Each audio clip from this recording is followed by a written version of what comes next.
Assalamualaikum warahmatullahi wabarakatuh. Perkenalkan, saya Teresa Dita Febriati dengan NIM SBD 2057 sebagai bidan. Saya Albina Purnamasari, NIM SB 22008 sebagai pasien. Di sini kita akan melakukan role play mengenai konseling terhadap breed plan atau perencanaan persalinan pada ibu. Selamat menyaksikan. Selamat pagi, Ibu. Pagi, Bu. Perkenalkan, saya Bian Teresa yang bertugas pada pagi hari ini. Baik, sebelumnya ini dengan Ibu siapa kalau boleh tahu? Dengan Ibu Albina. Baik, Ibu Albina di sini ingin berkonseling mengenai breed plan atau rencana persalinan ya, Ibu. Nah, sebelumnya Ibu sudah tahu belum breed plan atau rencana persalinan ini bertujuan untuk apa? Belum tahu, Ibu. Belum tahu ya. Baik, di sini saya akan menjelaskan. Breed plan ini bertujuan untuk mengedukasi calon-calon ibu terutama di kalangan remaja dengan harapan agar persalinan bisa berjalan dengan lancar, Ibu. Nah, Ibu sudah mendengar belum seperti breed plan itu apa, pengertiannya dari breed plan? Belum ya? Oh baik, breed plan atau persiapan persalinan ini, Ibu, adalah rencana tindakan yang dibuat untuk tindakan persalinan. Dengan adanya breed plan diharapkan persalinan akan berjalan dengan lancar. Nah, adapun yang perlu dipertimbangkan, yang pertama itu basic seperti nama ibu atau nama dokter atau bidan. Nah, yang kedua itu atmosfer. Nah, selama proses melahirkan berlangsung menjadi bagian penting yang mempengaruhi kenyamanan ibu. Yang selanjutnya adalah referensi melahirkan. Nah, hal ini mempengaruhi keputusan ibu saat bersalin tiba. Rencana persalinan ini ada 5 komponen penting yang direncanakan dalam persalinan, Ibu.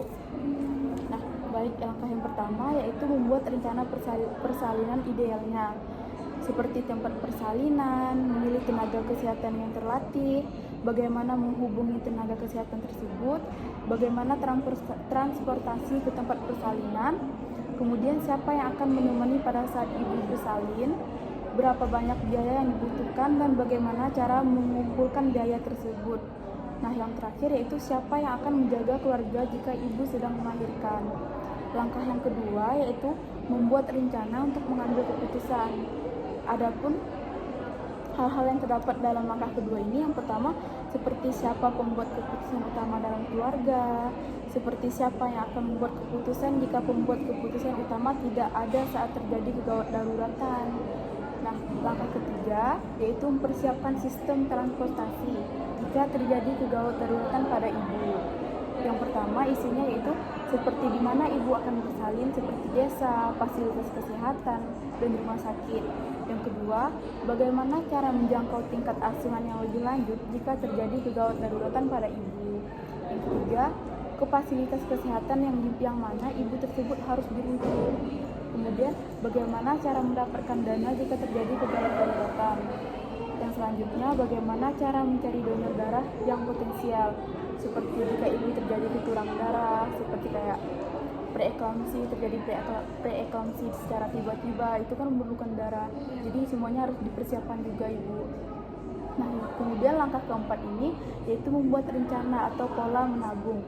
Nah, keluarga seharusnya dianjurkan untuk menabung sejumlah uang sehingga dana akan terkumpul hingga tersedia untuk asuhan selama kehamilan dan terjadi kegawat daruratan. Jadi seperti waspada gitu, Ibu, sebelum terjadi kegawat daruratan kita harus mempersiapkan dana seperti itu. Kemudian langkah yang terakhir yaitu langkah yang kelima, itu ada mempersiapkan peralatan yang diperlukan untuk persalinan, seperti seorang ibu dapat mempersiapkan segala sesuatu untuk persalinan setelah berminggu-minggu terakhir kehamilan. Ada waktu persiapan akan terjadi seperti terasa tersedikit gitu, seperti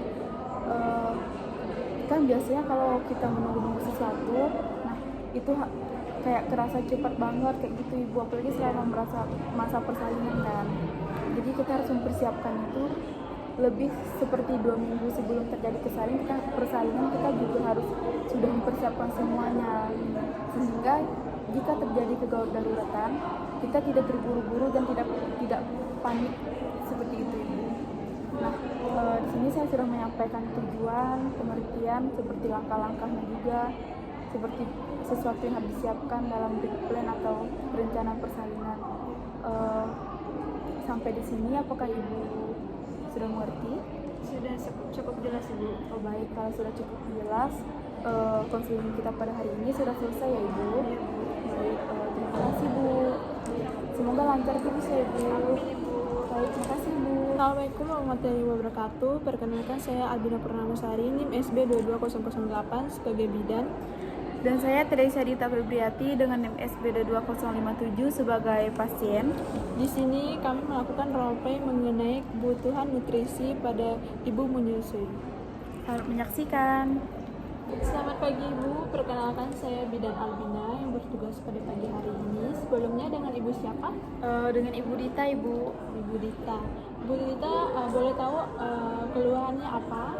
Akhir-akhir ini bayi saya sering menangis saat setelah saya menyusui. Mungkin nutrisi dalam ASI saya itu kurang Ibu. Baik, Ibu, saya akan menjelaskan sedikit mengenai nutrisi. Apakah Ibu sudah tahu sebelumnya? Belum Ibu. Baik. Nutrisi Ibu Nipa sangat penting untuk memulih tubuh setelah melahirkan dan produksi. Nah, jika menyusui, nutrisi yang baik dapat membantu penyembuhan luka, perbaikan jaringan, dan juga menjaga kesehatan ibu serta bayi.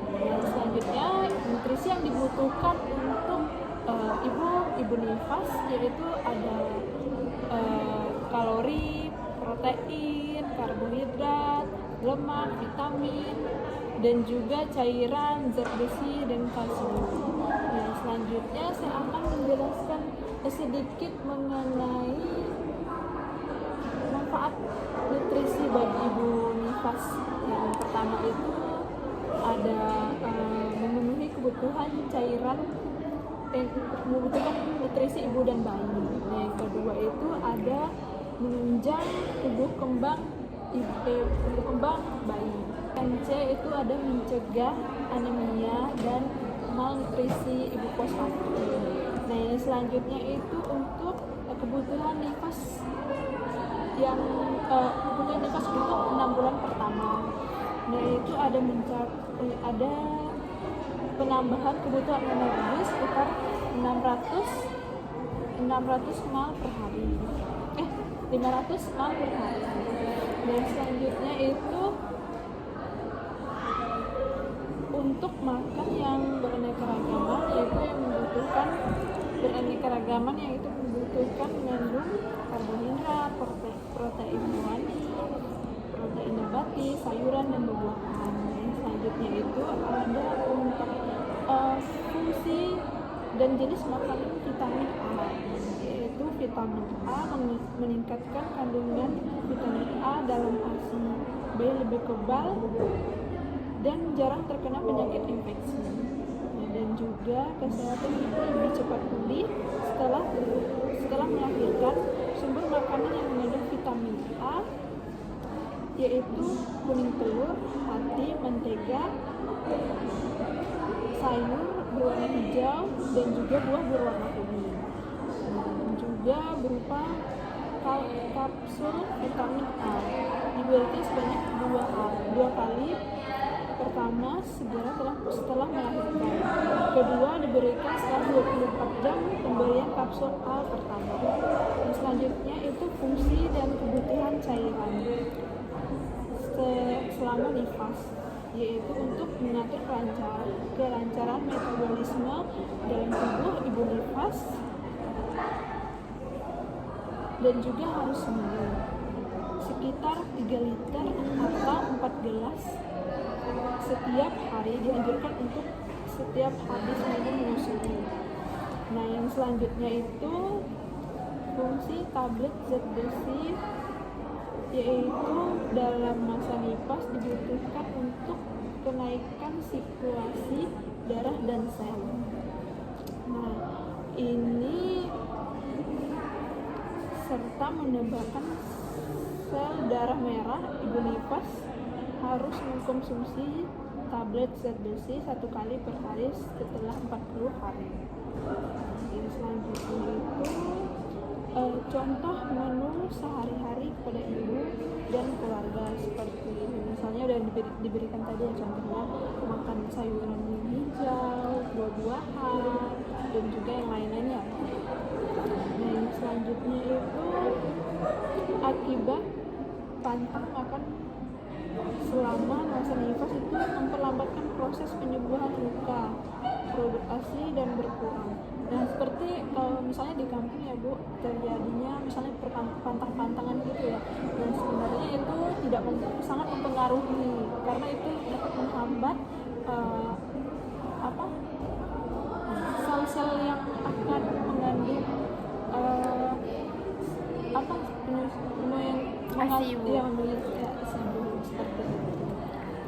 Nah, yang selanjutnya meminta keluarga untuk mendukung sepenuhnya kebutuhan gizi selama masa nifas. Dibantu juga serta keluarga, suami, mertua itu bisa membantu, misalnya jangan yang mewah-mewah juga nggak apa-apa, yang sederhana aja. Contohnya itu sayur yang juga seperti bayam, itu cepat dapat membantu penyembuhan luka dan melancarkan ASI. Lalu bagaimana? Apakah sudah jelas? Sudah jelas Ibu. Baik, sudah jelas. Ada yang ingin ditanyakan? Sepertinya belum ada yang mau saya tanyakan Ibu. Sudah cukup. Baik, jika tidak ada yang ingin ditanyakan, saya pamit dulu ya Bu. Semoga lancar ASI-nya dan dari bayinya sehat-sehat. Baik Ibu Bidan, terima kasih Ibu Bidan. Ya. Terima kasih telah menyaksikan video kami. Jika ada kurang atau lebihnya, kami mohon maaf. Terima kasih. See you.